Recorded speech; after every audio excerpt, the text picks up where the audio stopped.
begins with our three young protagonists, Emma, Norman, and Ray. They wander on the gate that connects them with the outside world. They were born in Gracefield, an orphanage for abandoned children. The three have never left the facility, so they can't help but wonder what the outside world looks like, if it's as dangerous as they have been told. A new day starts, and all the orphans wake up to an energetic Emma. Waking them up, she says good morning to everyone. On the hallway, Ray calls her out on her energetic and childish persona, reminding her that they are now 11 years old, the three oldest kids on the orphanage. Their caretaker, who they all call Mom, starts the breakfast ceremony. She thanks for the food on their tables and for having the pleasure of being safe and together another day. Once the kids are done eating, their regular tests starts. The results come almost immediately. Mom proudly announces that Norman, Ray, and Emma got perfect scores. Emma with amazing athletic skills and learning abilities. Her only weakness is her naive demeanor. Ray, cool-headed, quiet, and highly intelligent. A bit skeptical, but more grounded than the others. Norman, smart, strategic, and calm. He is gentle, but also very protective.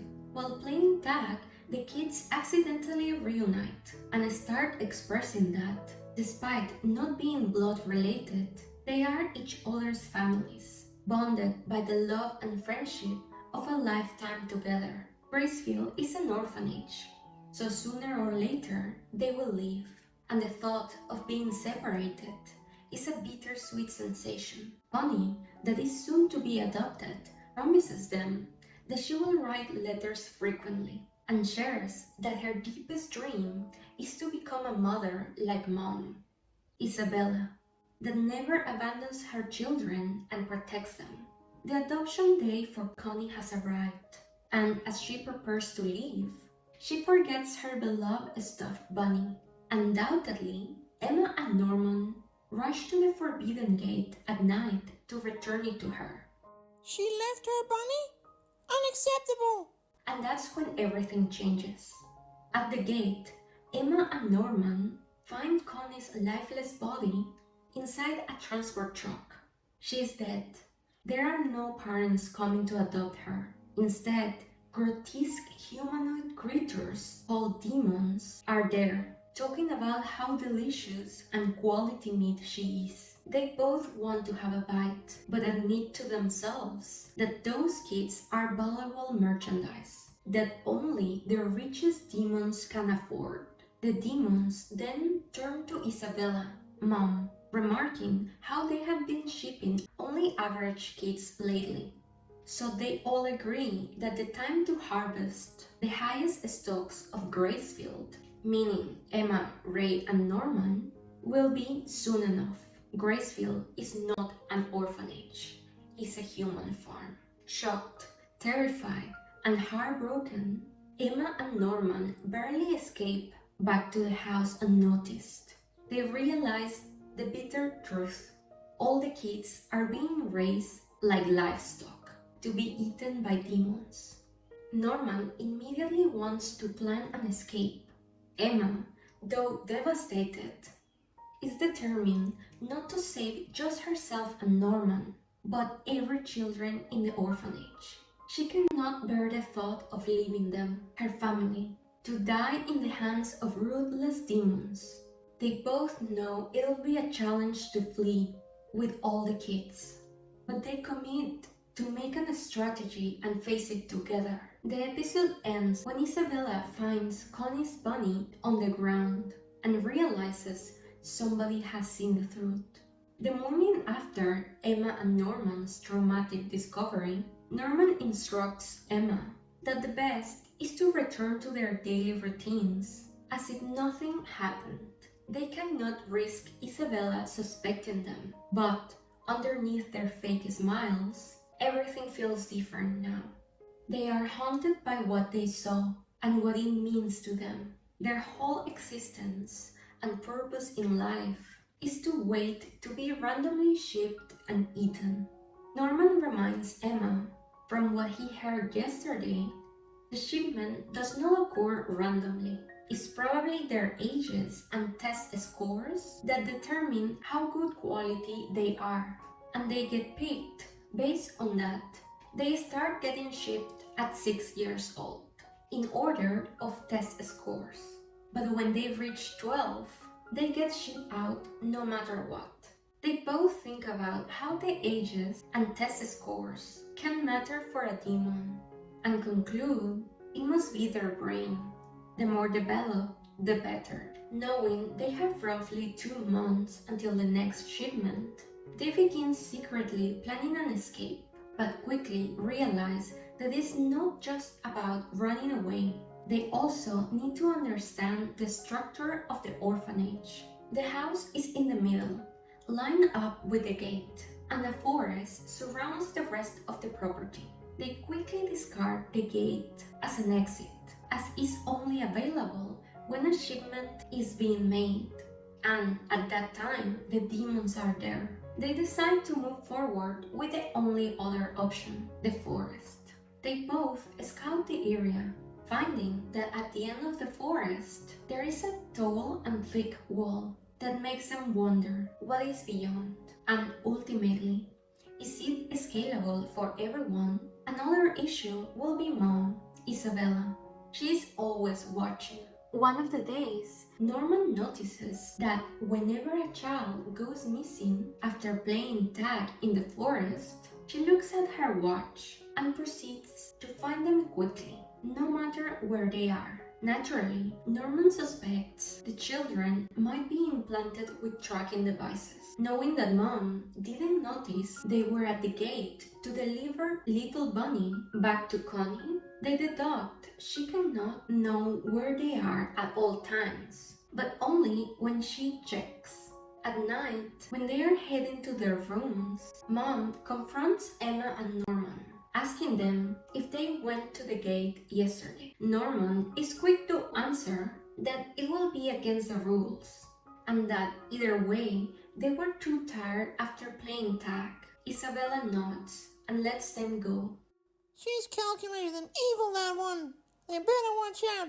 The next day, Emma and Norman build a rope with spare tablecloths to help them climb the wall. It's a step forward in their plan, but they still have the most difficult part to figure out: the tracking devices. They both talk about how they could use Ray's help, as he is very good with machinery, revealing he has been following them all along.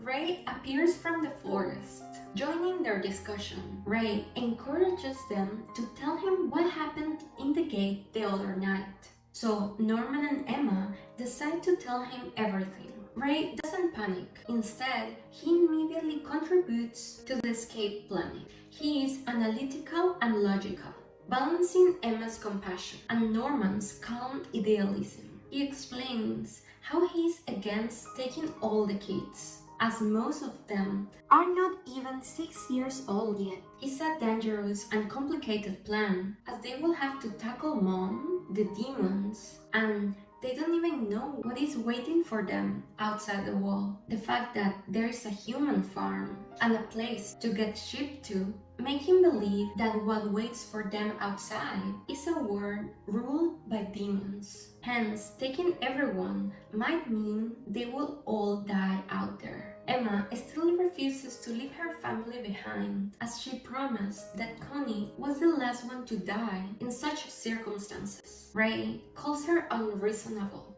and goes to try to convince Norman. Norman understands Ray's arguments, but still, he confesses he will do anything to see Emma happy, even if it means trying to achieve the impossible. Resigned, Ray accepts their plan. Just as Emma, Norman, and Ray begin to piece together a plan, a new character arrives.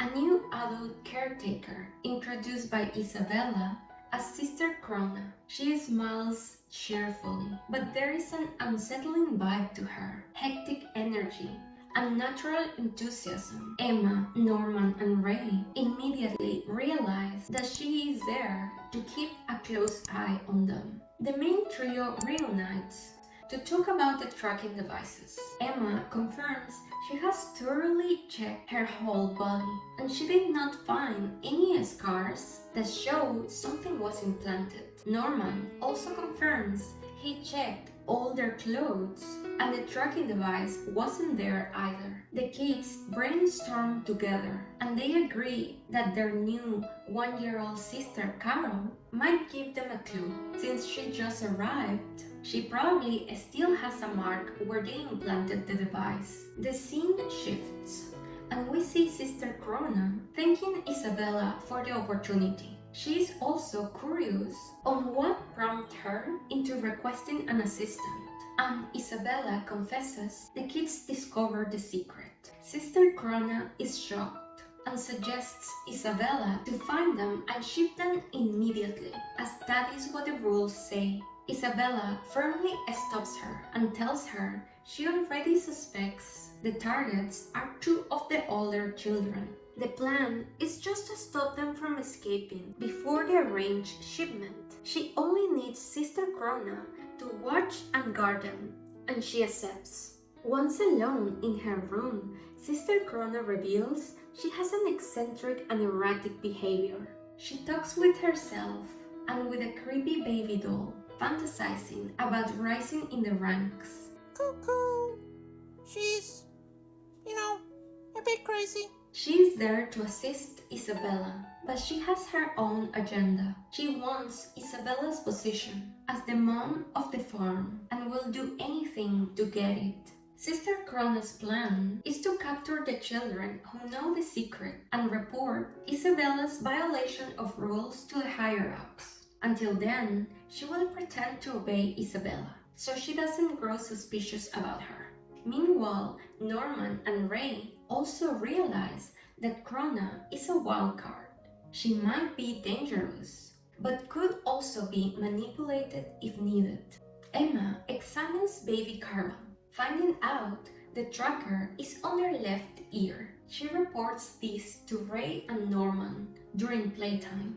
The next step is to figure out how to break the tracking devices. Ray thinks about it, and he's worried that the device might have an alarm notification mechanism that is triggered if the trackers are broken. Norman suggests then to only destroy the device once they're about to escape. They go on to discuss the issue of bringing all the children. Some are too young to even walk, and worst of all, they completely trust and love Mom, or aren't ready to accept the truth about their situation. Emma suggests to physically train them by playing tag. Then the adults won't find out. Emma will focus on teaching them how to push their bodies to their limits, whereas Norman and Ray will enhance their strategical thinking and sharpening their minds. One of the days, Sister Krone suggests joining the game to get to know each other better, so the kids have no other option but to accept. Sister Krone lures the young children first. She demonstrates her exceptional physical skills, strength, and speed. Emma is the only one who manages to run away from her, even while carrying 2 of her little siblings. Sister Krone remarks what she has learned from the trio. Norman's failing point is his physical strength. Ray's weakness is that he is too quick to give up, and Emma's weakness is her naivety, like carrying others while being chased.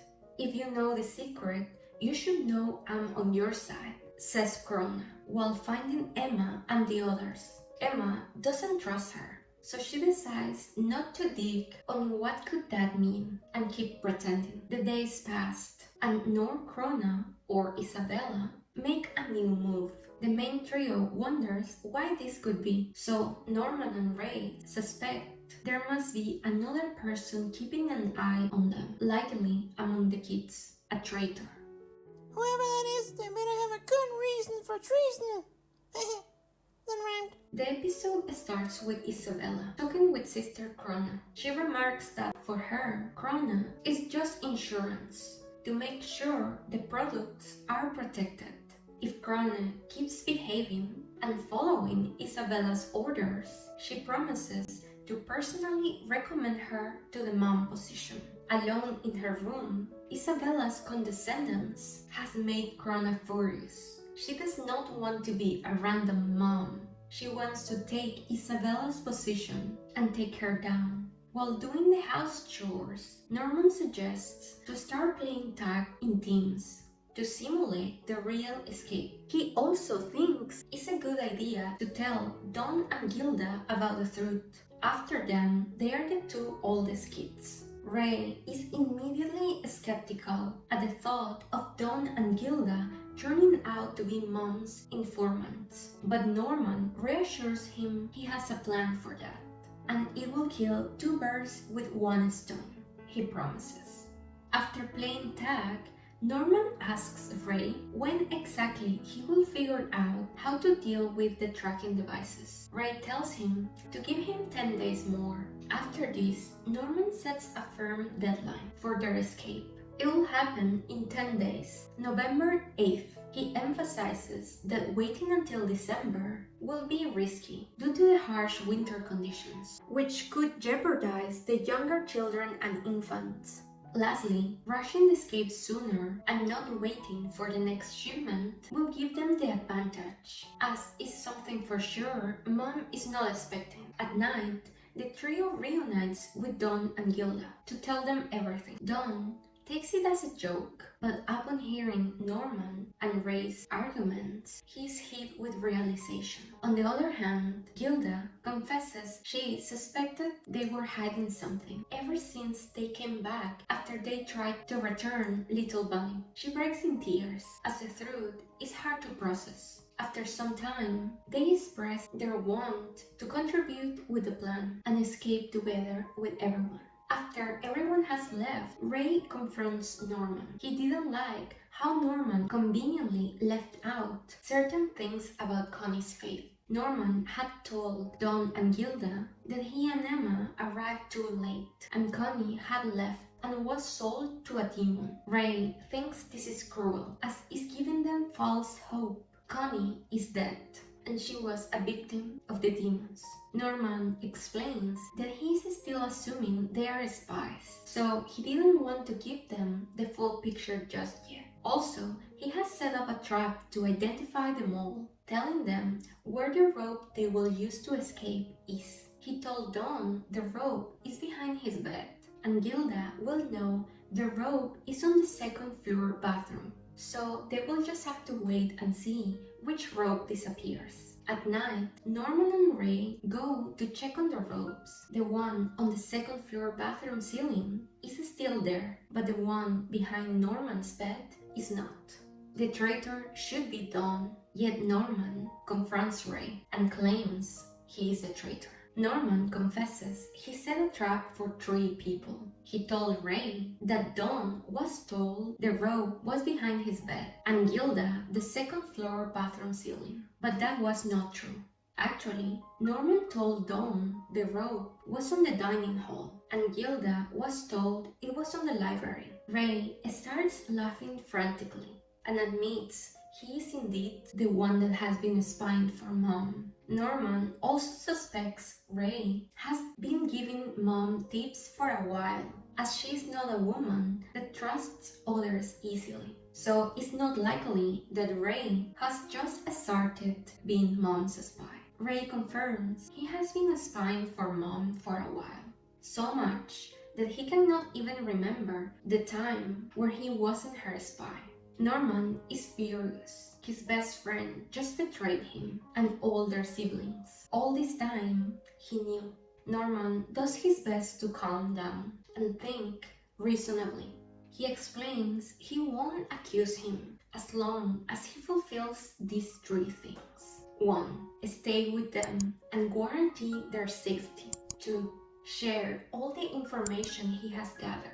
3. Flip to their side and become a spy for them instead. Norman tells Ray he wants to believe in him.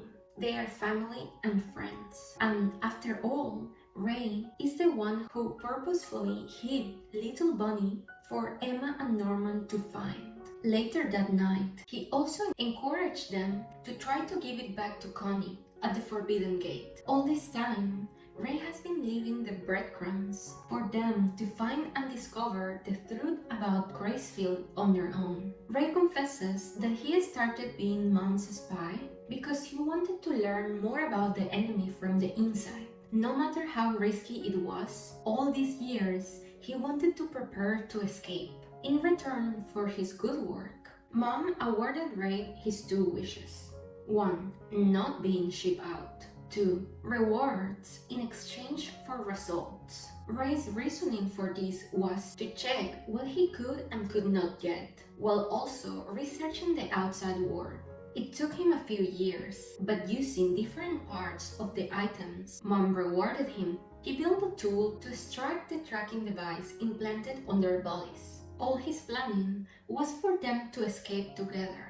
Ray has only one condition to fully flip to their side, and that is for Norman to trick Emma, pretend to take everyone, but ditch them later. Ray only wants the main trio, plus Don and Gilda, to escape, as these will increase their probabilities of survival. With a heavy heart, Norman agrees to his condition. After this, Ray goes to see Mom and informs her about the situation, telling her that the children are training by playing tag. After, he mainly focuses on reporting Sister Krone's every move, and then asks for his reward. The next day, the main trio reunites, and Emma goes to ask the guys if they discovered who the traitor was. Ray interrupts and reveals he is the traitor. Emma is shocked until Norman explains in detail the situation. Ray is Mom's spy, but is not their enemy. He has been gathering useful intel to help them escape. Emma thinks it must have been lonely and hard to know the truth all along and to see their siblings being shipped out, knowing the cruel fate that is waiting for them, not being able to do anything but to watch.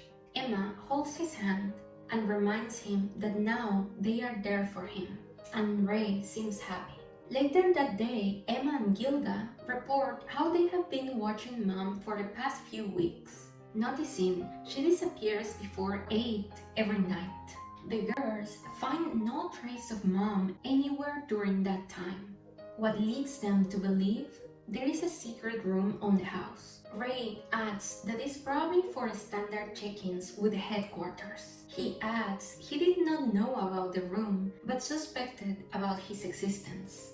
Don interrupts and suggests them to sneak into the secret room.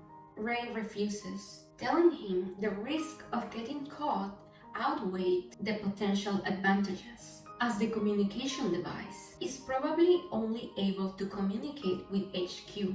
The rest agree. After this, Don and Gilda leave to the dining room to make dinner, but Don goes to Mom's room instead. He tells Gilda he cannot bear not being able to contribute. He wants to rescue Connie, and he's tired of pretending everything is fine, when it's far from that. With resolve in mind, Don knocks the door, and after receiving no answer, they both enter the room. They examine the shelves and discover a secret door behind. After this, Don sneakily runs into Mom just to steal the key to the secret room. Once inside, they manage to find a collection of the favorite toys of their brothers and sisters. Toys that symbolize none of them were adopted, but deceived and taken against their will. Up to then, Don was secretly hoping none of it was true, but seeing the toys push him into believing the harsh reality. He freaks out and ends up accidentally discovering a communication device. They try to investigate it, but end up getting paralyzed when they hear Mom's voice really near. The scene shifts, and we see how Emma takes Ray and Norman to the library, and after selecting a particular book, she introduces them to William Minerva. He is the previous owner of a few of the books in Gracefield Library, and most importantly, Emma believes he wants to help them escape. William Minerva delivers the trio a message on each book print. Decrypting them using Morse code, the trio manages to find the following words: run, danger, monster, farm. I wouldn't trust anyone in their situation. Well, it makes them happy to know that although indirectly, someone out there is trying to help them. Dead or alive, William Minerva represents that out there, in a world ruled by demons, there must be a resistance against them, a human society where they can all live in after escaping. At dinner, Don and Gilda reunite with the trio. They sneak into Mom's secret room. Ray is mad. They didn't talk about the room having a camera. They were reckless, and they could put all of them in danger. Don is also mad at the trio for keeping information. All this time, he had been hopeful that they could save Connie, but seeing little Bunny there, he realized all of them are most likely dead. He is desperate to know the truth. The trio notices, so they decide to share all the information with them. This time, no secrets are kept. The next day, at playtime, they all meet at the forest. The plan is to climb the wall to inspect the outside. Ray reunites with Mom and reports her false information to throw her off their real plan. At the end of their reunion, Mom tells Ray the next shipment will happen on January, and it will be him. The scene shifts, and we see the children walking towards the wall until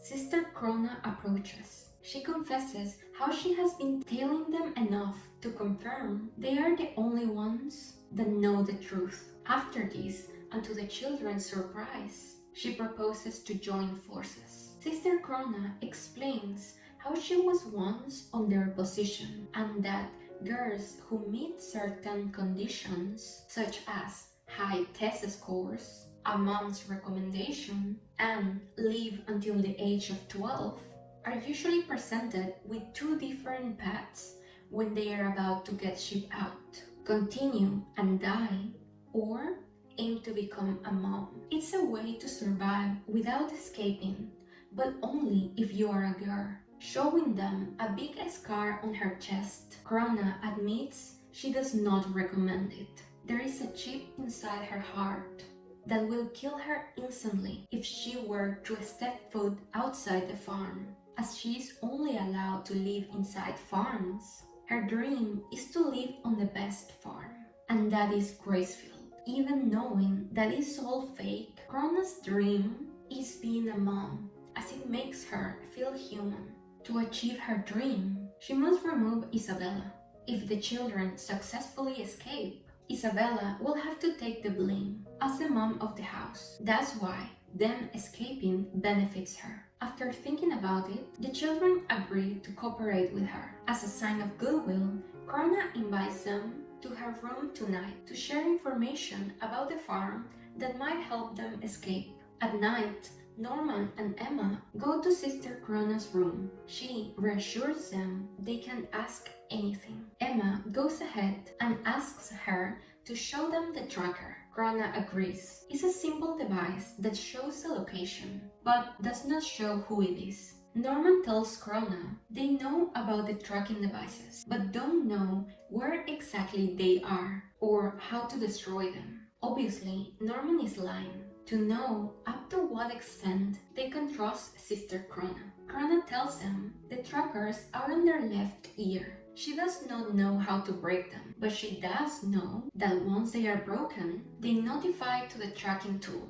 an HQ. So they either have to take them out or cut that part off. Norman asks if Krone has ever seen the outside, and she answers that she was born and raised on another farm like Gracefield. As such, she has never seen the outside world, but she is sure that there are other humans out there. She has seen them at headquarters once. Emma asks How long have the demons been around? And how did the world end up like this? But Krone doesn't know. Norman asks about security, and Krone confirms they mainly rely on the tracking devices, and they rarely patrol. Norman and Emma are thankful. They bid their farewell and start heading to the exit.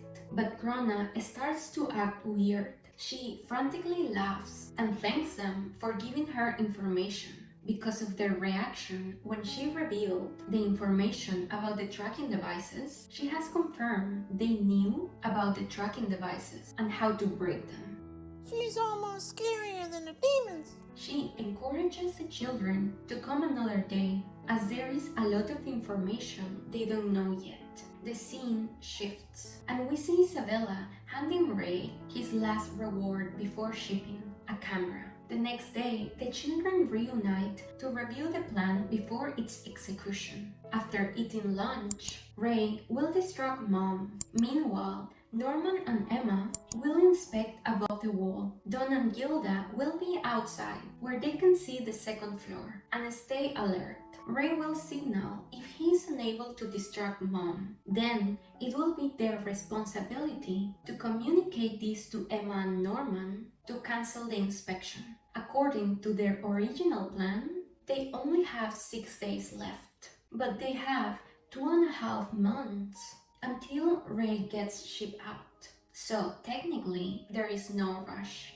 In private, Norman and Emma inform Ray that Sister Krone found out they know how to break the tracking devices. So actually, it's best if they escape as soon as possible. Ray confirms them that with the camera, he has all the pieces he needs, and he can break the tracking devices whenever.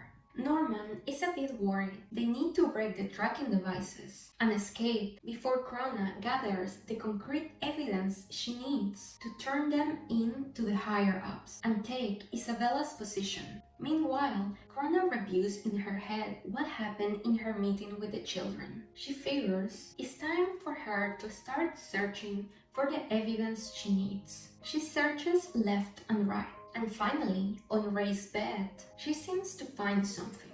She rushes to her room and talks to herself about taking the note to Grandma and appeal so she can overthrow Isabella and take her position as a mom. Once that's done, she plans to ship out the children immediately. Someone knocks on the door, interrupting her excitement.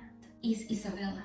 She hands Krone a letter from HQ where it states her help is no longer needed in Gracefield Farm because she has been promoted to Mom of Plant 4. Isabella confesses she is the one that recommended her for the position. She rushes Krone to pack her things and get ready, as Grandma is right now waiting for her at the gate. When Isabella leaves, Krone shows her true feelings. She's angry at Isabella, since she clearly only wants to get rid of her. Krone refuses to let all of it go the way Isabella wants. So she will risk it all by showing the note to Grandma. Krone walks towards the gate to finally meet Grandma, and in a risky move, Krone reports that 5 of the kids with the highest test scores know the secret and are planning to escape. Grandma thinks about it, but believes there is no issue,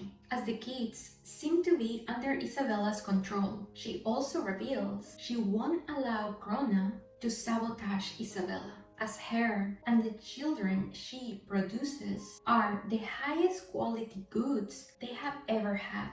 They are essential, but Krone is not. With this, Grandma closes the gate and a demon appears. Krone bitterly realizes she had no chance of winning against Isabella from the very beginning. In frustration and desperation, she sees her life passing by as she gets cornered into a wall by the demon. She cries and starts fighting, but the overwhelming strength of the demon throws her to the floor. She tries to escape until the bitter end. Her last thoughts go to the children on Gracefield, wishing from the bottom of her heart that they escape, survive, and change the awful world they live in. The scene shifts, and we see the children reviewing their plan for the last time. Norman and Emma will inspect above the wall. Don and Gilda will stand guard outside in case Ray signals any difficulty in his mission to distract Mom. When Ray and Isabella get together, she confesses she got rid of Krone and that he is the next one, as she no longer needs him. So she, against Ray's wishes, finishes their deal. Ray frantically speaks how useful he has been as a spy for all these past years. Isabella recognizes he was a useful tool, but that he's still a traitor. Ray realizes right there that Mom knows he's a double spy. Fighting through his initial shock, Ray tries to tackle Isabella, but she throws him to the floor with ease and locks him on the room. Isabella checks the tracking device, and based on the speed of the signal, she knows it's Emma and Norman were running through the forest heading to the wall. Desperate, Ray kicks the door in an attempt to get out, but there is no use. He's trapped, and in a room with no windows, he cannot signal Don and Gilda about the situation. So they are surprised when they see Mom getting out of the house, tracking device in hand. Don quickly gets inside the house and manages to rescue Ray. Together, Don, Ray, and Gilda will risk it all to stop Mom. So Norman and Emma get to inspect what is beyond the wall. Unfortunately, Isabella has already arrived. Norman and Emma quickly start pretending, but Isabella calls them off. They don't need to act like good little kids that don't know anything. She wants to have a heart-to-heart as the caretaker and the children meant to be food. She confesses that despite the twisted circumstances, she loves all the children she has raised, and that's why she asks them to give up resisting. In her eyes, they should be happy, having a house, food, love, and the warmth of a family. They only have to stay oblivious to the truth. Emma is enraged. What is all worth if it's all fake? She wants to live freely, even if it means suffering. Then she has the power to decide happiness for herself. Mom assures her escaping is almost impossible, and what is worse is what is waiting for them outside, in a world dominated by demons. She extends her hand and asks them to live happy lives until the day they are meant to be shipped out. This triggers them. Norman runs towards the rope while Emma attacks Mom and tries to get a hold of the tracking device. Quickly, Isabella breaks Emma's leg. Norman is paralyzed, and when the other children arrived, they are too. Oh my god! I can't believe it! Mom forces herself onto Emma, frantically comforting her. She promises she will control them until the very end, because they are special food that only a special one should eat. The highest quality of children she has ever raised. Isabella reveals Emma will be unable to move for a while, so she can only be an spectator tomorrow, the day that Norman gets shipped out. The children are living a nightmare, with Norman getting shipped out, Isabella confiscating the rope, and Emma being unable to move. They have lost all hope. Everyone but Ray, that believes they have to escape now more than ever. Ray visits Emma, who is bedridden. Next to her, there is Norman, who has been assisting her. When together, Ray explains the plan is for Norman to escape alone. They both won't let their best friend and brother die in such a way, so Norman has to pretend to escape, disabling his tracking device and hiding in the area until Emma heals and they can escape together. Then Norman will join them. Norman is worried that once he has faked his escape, the security will become tighter, but Ray is firm in his answer. According to him, security cannot increase much, as one of the human farm policies is to let the kids grow freely, so their brains develop in the most optimal conditions. Having the demons nearby will make the kids grow in fear, hence their brains would not grow as planned. For that, the worst case scenario is that they add more caretakers. But that doesn't worry Ray. He desperately tries to convince Norman to pretend to escape. But Norman is selfless and is more worried about them being able to escape than his own self, even if that means certain death. When Ray is about to give up trying to convince Norman, Emma suggests breaking Norman's leg based on what she has gathered and them being special merchandise. Naturally, when they are shipped, they need to be in perfect conditions. Anything less will delay their shipment. Ray agrees with a smile and says he can even catch a cold if necessary. They are both willing to do whatever it takes to save Norman. He is moved and grateful, and with this, he joins their plan. Ray gives Norman the device he built to disable the tracker. With this, he has to hide in the forest and scout beyond the wall before they increase security. When Norman is looking at the device, he appreciates small parts of the rewards Ray has strategically collected for 6 years. While being a spy for Mom, they are both impressed and thankful, but Norman can't help but wonder how Ray found out they were in a human farm. 6 years is a long time. It sure is. Ray confesses he has always known, as he has a rare condition that allows him to remember everything since he was a baby. Unlike other kids, Ray does not have infantile amnesia, so he even has memories of when he was on the womb. He remembers demon faces, getting implanted the tracking device on what it looked like a place full of babies. They divided the babies in groups, and after passing through the gate, his group went to what now is known as Gracefield. That's how he also knows that beyond the gate there is headquarters. And that's why the gate can be an escape route. The place is swarming with demons. They review the plan one more time and promise to escape together. The next day, during playtime, Norman runs towards a wall with a new rope in hand. Everyone's heart is with him. Once he reaches the wall, it takes him a few attempts until he finally achieves it. Later, when the sun is getting down, the children are destroyed when they see Norman coming back. In private, Ray gets mad at Norman. He apologizes and explains that what he saw beyond the wall was a huge cliff. The cliff's height wasn't one that you can easily jump from.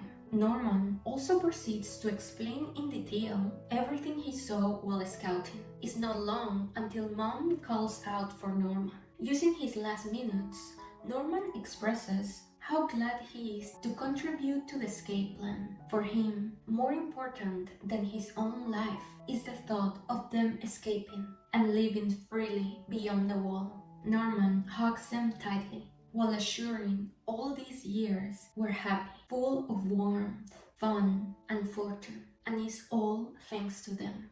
Leaving them in tears, Norman walks away to get ready. He dresses up for the occasion. After all, the young children think he's getting adopted.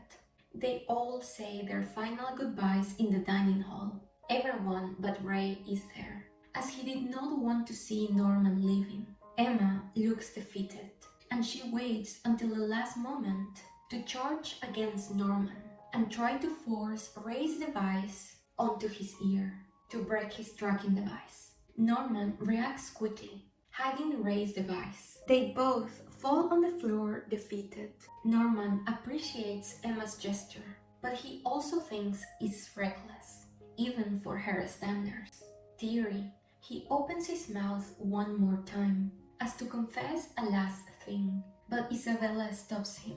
She also whispers to Emma that if she keeps resisting to accept Norman's fate, she will kill her. Norman rushes his last words to Emma, and only her. He firmly tells her to never give up hope. Mom accompanies him towards the gate, where she leaves him in the hands of the demons. The next day, nothing in their routine changes, but Emma and Ray seem like different people. The rest of the children also notice how depressed they look. After a few days, At nighttime, Don, Gilda, and Emma reunite with Ray to confirm what the plan is.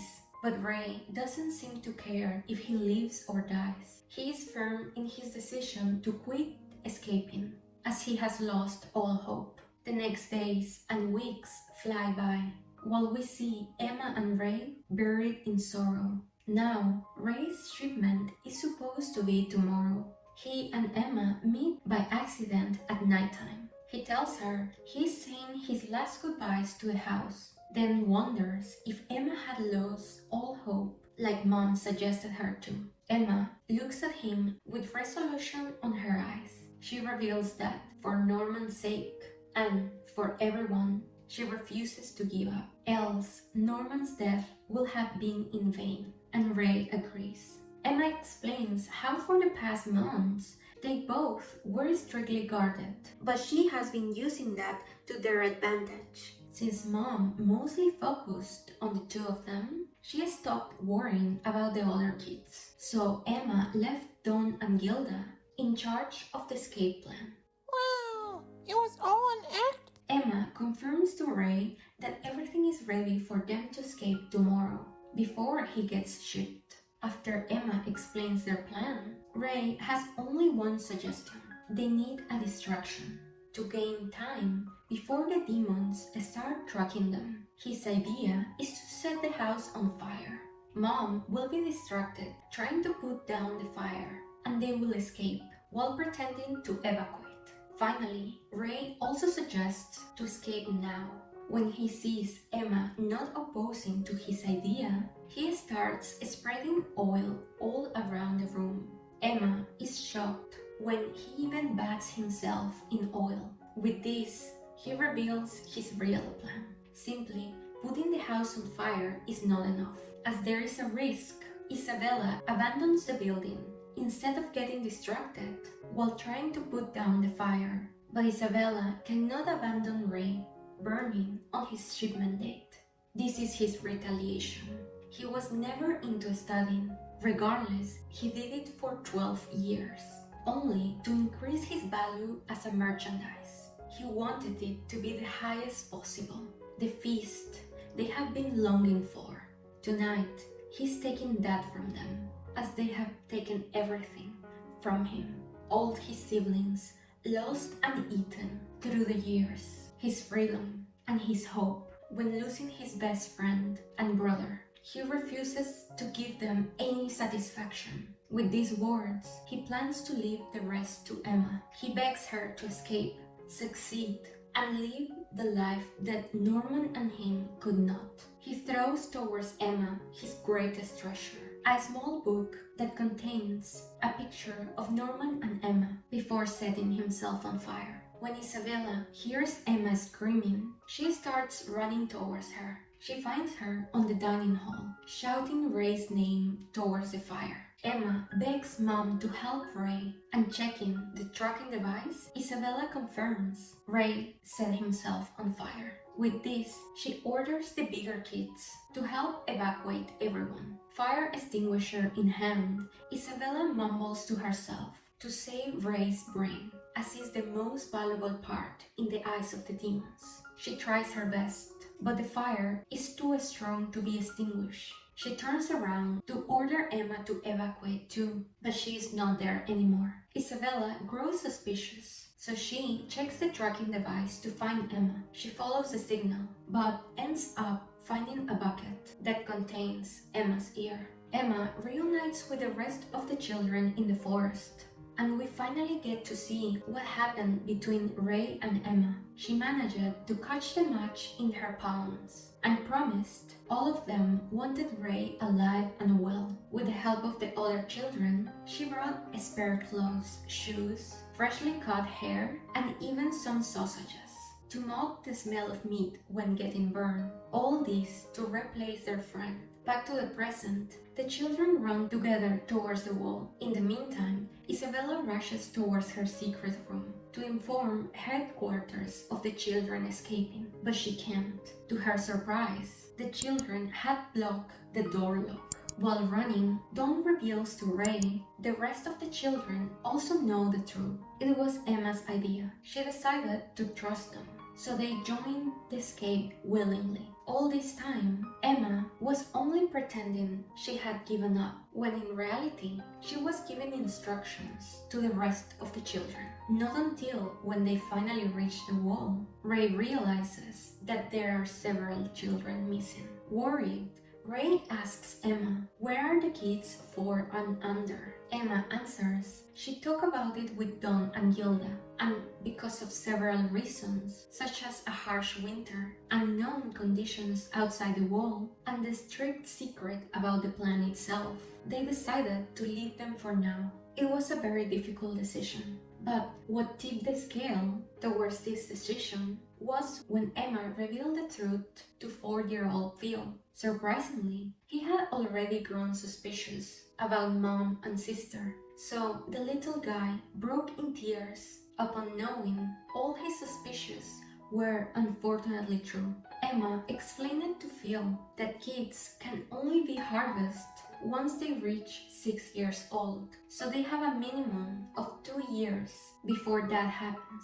She further asks his opinion on taking everyone 4 and under on their reckless mission beyond the wall. After thinking about it, Phil expresses they can't wait for them, so Emma swears to Phil that as soon as they settle outside Gracefield, they will come back for them, no matter what. Back in the present, Isabella manages to inform headquarters about the children escaping. The demons start preparing themselves to hunt them. Their instructions: to capture them dead or alive, but with their heads intact. When the emergency siren starts, to Ray's shock, Emma reveals that they are crossing the cliff. Gilda reassures him they have trained for months for this moment. Dawn is the first person to cross and to secure the lines on the other side. Then the rest of the kids start to cross too. On the other side of the forest, Isabella is frantic. She starts running, looking for the kids. Emma is the last one, and just when she is about to cross, she is confronted by Isabella. Emma looks at the woman she called mom for 12 years, and she bids her a final goodbye. Isabella begs her to stay, but Emma just slides away. Once Emma has crossed, the children cut the lines and leave. Standing there, lonely and empty, Isabella tearfully remembers back when she was a child, she had also tried to escape her cruel fate, climbing on that same wall several years ago. She was also meant to be demon food, had friends who she considered family, friends she painfully watched being shipped away through the years. We briefly see how she prepared to become a mom. Part of the process was getting pregnant, only to then hand the baby to the demons. Some years later, at Gracefield, Isabella hears a familiar lullaby, one she used to sing to her baby. Following the music, she finds Ray, who asks her why she gave birth to him. Isabella takes her time to answer, and when she finally does, she confesses she did it to survive. Only whispering to herself, she wishes good luck to the children and prays for them to find happiness. Oh my god! She's Ray's mother? What a twist! Indeed, that's it for today's video. Don't forget to give us a like and subscribe to our channel for more content like this. Leave your thoughts in the comments. See you all in the next one. Bye bye, everybody.